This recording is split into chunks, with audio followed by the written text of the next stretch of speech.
ini menyambut dengan sukacita, dengan gembira, karena ada calon-calon luar biasa miliar yang baru ini. Perkenalkan, saya Heri Pakpahan. Tadi sudah dikenalkan Bunda. Di awal saya jujur ya, boleh jujur nggak Bun? Harus jujur. Sebenarnya saya udah nggak mau mengerjakan yang namanya MLM. Iya.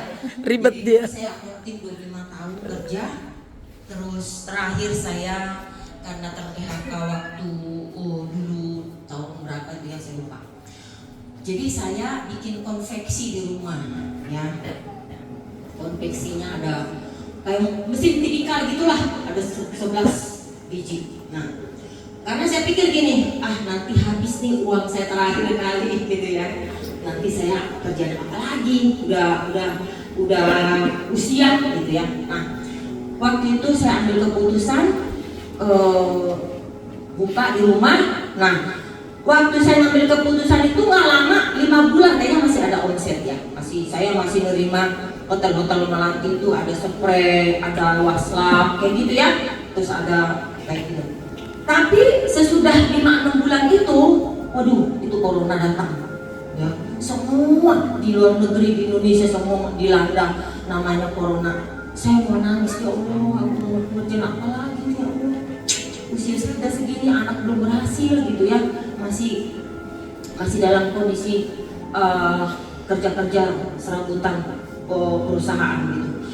Jadi saya berpikir waktu saya diajak ke sini, saya diculik dalam artian nggak dikasih tahu gitu. Mungkin kalau dikasih tahu saya nggak mau datang gitu. Saya nanya mau kemana Kak? Pokoknya di Jakarta Barat ada restoran baru ya, lagi gratis katanya gitu. Sebulan ini lagi gratis. Jadi nanti kita kalau makan yang gede-gede yang kayak lobster udangnya tuh nanti cuma bayar 50%. Nanti kakak yang bayar. Dia bilang gitu. Waduh, ini kami waktu masa corona udah lama makan bansos, kok nggak makan bansos? Beras sama itu tuh, ada Indomie, segala macam. Aduh, perbaikan gizi deh gitu. Pokoknya udah lagi posisi di titik nol saya. Nah, akhirnya saya kesini, saya lihat ada fotonya Bunda Mari, kayaknya teman saya nih gitu. Wah, bener gitu ya. Saya lihat Bunda dari belakang, bener ini. Saya udah waktu di jalan saya juga memang udah curiga, tuh restoran Kak, kok kayak ke kampung-kampung. Gitu ya, ke kampung-kampung Kak. Udah tenang aja, pokoknya kita ke rumah temanku dulu. Nanti di situ sore kita baru makan di restoran. Dia juga bukanya sore gitu ya. Akhirnya duduk saya lihat, saya udah dikibulin ya gitu. Tapi luar biasa, karena saya dibawa beli apel sudong buat Ibu Dina ya. Kalau saya nggak diajak ke sini, mungkin ini nggak ada nih ya. Tidak terjadi perubahan itu ya. Yang notabene saya di titik nol, keluarga semua udah menjauh ya. Jadi benar, saya dapat ilmu dari Bunda Mali, sering training. Pokoknya kalau kita lagi susah, nggak ada orang datang ke rumah kita. Saya kalau ingat masa itu saya mau nangis, tapi nggak mau nangis saat di sini. Jadi waktu itu saya pokoknya lagi kacau banget. Nah, waktu saya mendengarkan informasi ini, pokoknya di awal saya negatif. Perusahaan juga banyak di luar sana bagus. Pas produknya, produk apa lagi di sana bagus-bagus gitu ya. Waktu saya tertarik itu melihat uangnya di marketing plan-nya. Ini yang gue cari, kenapa baru ketemu sekarang gitu. Iya bener. Aduh, ini yang saya cari. Tidak ada tuh poin yang bikin susah di sana, belanja mulu tiap bulan ya. Tidak ada riset poin di sana, banyak riset poin ya. Nah, terus di sini kita nggak jualan gitu kan? Nggak jualan. Lah, kita main sistem. Ya kan, nanti dipahamkan orang-orang baru, dengar aja dulu. Jadi waktu itu, waduh, saya harus gabung nih gitu. Tapi luar biasanya, saya beranikan aja, saya nangis sama Bunda Mali, bener-bener dong buat Bunda Mali. Saya langsung peluk, Bu, saya tertarik dengan bisnis ini, tapi saya lagi di titik nol. Saya sembari senggukan nangis. Udah isi formulir gitu ya. Jadi satu paket saya Bunda yang gabungin. Bunda plus lagi dong. Habis itu saya pulang dari sini tidak bisa tidur. Gak bisa tidur saya 2 hari. Gimana caranya? Nanti dijelasin. Ada di sini namanya paket priority. Ya, itu yang bikin saya 2 hari gak bisa tidur. Akhirnya saya pinjam uang ke abang saya, ke kakak saya kagak ada. Akhirnya jadinya 7 paket langsung. Ya, nah jadi bapak ibu di sini sebenarnya bukan uangnya sih. Ya, kalau kita sudah nanti paham, kita lihat bisnis ini luar biasa yang bisa mengangkat harkat derajat kita, yang membuat kita nanti, kalau saya bilang kayak Bunda Malin, kayak tisu, tau gak tisu? Tisu diambil nggak habis-habis, sampai gulungannya itu, nanti terdiisi lagi, nggak habis-habis seperti itu. Mau nggak kira-kira bapak ibu? Iya. Jadi luar biasa, bukan modalnya yang menjadi masalah, tapi baru ketemu bisnis yang dahsyat luar biasa, best concept. Akhirnya saya langsung mengerjakan walaupun masa itu corona. Kira-kira dulu gampang nggak bawa orang? Ya gampang, orang lagi corona ya enggak? Ya, orang lagi taruhan nyawa, ibu ngajak bisnis gitu. Ibu ngajak jalan-jalan, lagi taruhan nyawa bu, katanya gitu. Kita datang ke rumahnya juga diusir pakai anjing. Saya pernah tuh pengalaman. Ya, saya takut banget kan sama anjing. Lari sekencang-kencangnya. Ya. Terus ada juga yang nyiram air gini. Udah tahu lagi corona, katanya dikasih air terus sedih deh. Jadi semuanya proses-proses itu saya lalui dengan sabar. Ya. Saya lalui, saya bawa orang yang mau. Memang banyak yang nggak mau, tapi ada nggak yang mau? Ada, ya. Jadi saya ajak teman saya ajak tetangga saya ajak saudara-saudara saya. Berjalannya waktu, ya, saya disemangatin terus sama Bunda Malin. Kalau dia ngeliat handphone saya nih, 1:30 masih online, pasti dia telepon. Saya cuman angkat, mau nangis doang, karena sedih gitu ya. Sedih banget perjuangannya tuh waktu masa corona gitu. Sampai kita lewat telepon, kita bikin meja di rumah, pakai video call, jual pupuk seperti itu. Tapi luar biasanya, karena kami banyak kreasi ya, 4 bulan saya udah tembus motor. Berapa dong? Lalu saya tinggalkan lagi, mulai lagi banyak teman-teman saya yang datang, mulai lagi orang bawa orang. Di sini cuma orang bawa orang, bukan karena Bu Helmi hebat. Ya bayangin aja waktu itu saya masuk udah usia udah 58 apa ya? Udah 57 atau 58 ya. Kira-kira 57-58 ngajak bisnis orang kira-kira gimana tuh? Gak mudah ya. Ya udah lansia masih ngomongin bisnis gitu ya. Nah, tapi karena semangat saya luar biasa, karena saya pikir begini, saya mau memutus yang namanya mata rantai kemiskinan di keluarga saya, ya. Karena saya dari keluarga nggak punya, ya. Keluarga pokoknya kalangan ke bawah, ya. Jadi hanya cukup untuk makan, ya. Nah, tapi banyak juga kalangan-kalangan yang udah PNS tapi diajarnya setengah mati nggak mau, ya. Nah, dalam artian gini, yang mau di bisnis ini adalah orang-orang yang punya impian. Orang-orang yang memutuskan rantai kemiskinan tadi, menggunting yang namanya kemiskinan, ya. Karena Pak Haji Febrian membuat visinya itu luar biasa, ya, membantu umat terbebas dari utang dan riba, ya. Dulu juga saya punya utang sudah lunas, ya. Bahkan saya bisa meraih ini semua bukan karena Bu Helmi hebat. Kenapa? Saya manut dengan mentor saya, plus lagi buat Bunda Malin. Jadi kalau disuruh training, ya saya nggak ikut. Saya berpikir gini, kalau saya nggak ikut training yang ini, pasti nanti saya paling rugi, gitu. Karena saya nggak tahu trainingnya apa. Jadi kalau saya nggak ikut, pasti saya rugi. Pasti saya nggak dapat nih, gitu. Jadi saya buat diri saya seperti itu.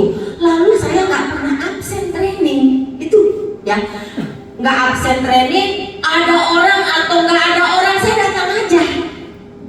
saya berpikir kalau saya lagi nggak ada orang, bawa orang baru, berarti jaringan saya udah ada. Saya harus ada mendampingi mereka, dan saya harus tetap belajar ya dari semua mentor-mentor hebat yang ada di PT BES, yang ada di Olympia Center ya. Jadi guru saya nggak banyak, guru saya cuma satu ya, yaitu langsung saya ke Bunda Malin Mondro. Kira-kira hebat nggak sih bisa punya Fortuner? Hebat. Karena saya manut dengan Bunda Malin. Ya, bawa orang ya bu, bawa orang ya bu, bawa orang. Gitu. Jam 1:30 kami suka teleponan untuk memberikan saya semangat. Kadang-kadang namanya di perjalanan kita ya, kira-kira semuanya mulus nggak? Enggak. Apalagi masa corona, sedih ya. Tapi ingat, suatu waktu pengorbanan kita tidak akan pernah kembali dengan sia-sia. Semuanya diperhitungkan sama Allah. Iya, betul.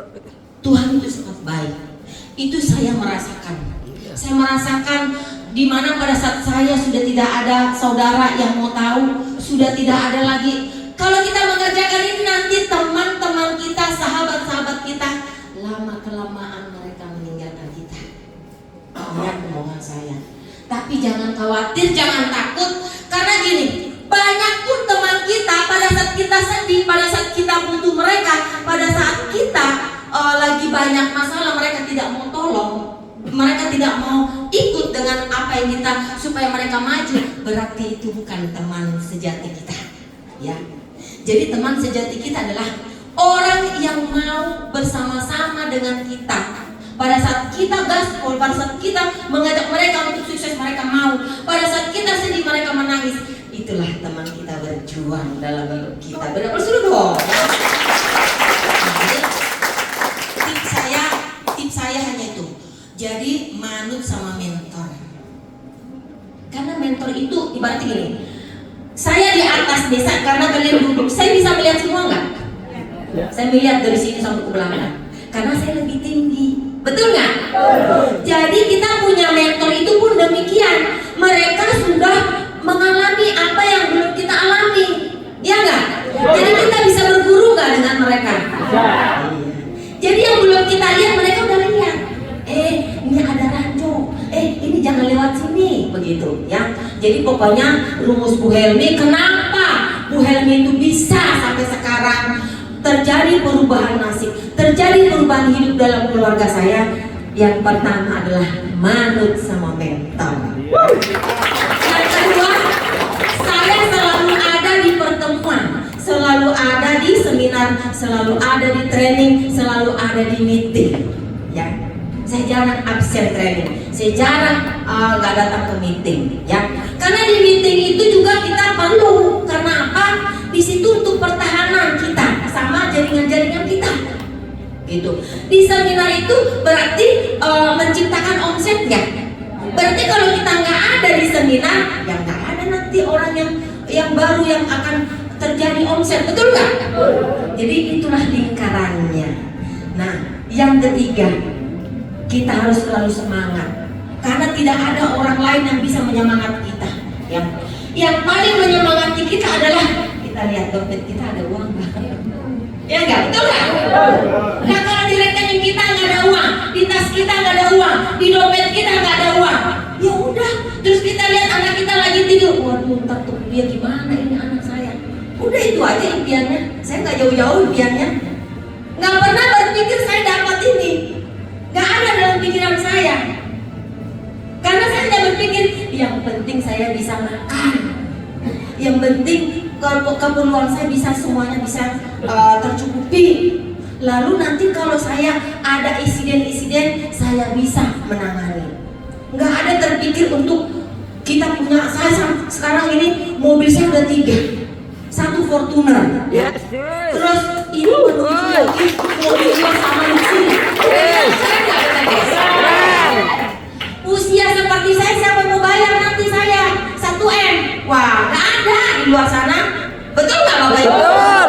Nah itu dia. Jadi bukan itu sih yang paling utama, ya. Tapi kita nanti bisa nanti di sini passive income. Kita kerjakan aja paling lama 5-6 tahun. Tapi kita sudah bisa nanti menikmati ya, menikmati tadi yang saya bilang seperti tisu. Bunda Malin kalau nunjukin uangnya tiap bulan itu saya mau pingsan rasanya ya. Itu baru idenya Bunda Malin, belum lagi bapak, belum lagi anak, belum lagi Kak Oli, belum Bang Gio. Coba kira-kira nyaman nggak? Nyaman nggak seperti tisu ada terus uangnya? Itulah yang terakhir impian saya. Kalau saya nanti sampai tua, saya tidak mau seperti ini ke anak atau ke keluarga saya, tapi saya punya uang pasif income. Walaupun dari kecil, terus ada lagi seperti tisu, ada lagi seperti tisu, itu paling luar biasa. Jadi punya harapan besar kita di PT BES. Jadi selagi PT BES ini sehat, selagi PT BES ini perusahaan raksasa, ayo kita gaspol bersama-sama. Mau? Mau? Punya rumah dari PT BES? Punya mobil berkali-kali di PT BES? Iya. Jadi pastikan yang masih baru saat ini jangan sampai nggak ambil keputusan, karena keputusan kita saat ini sangat menentukan hasil ke depan.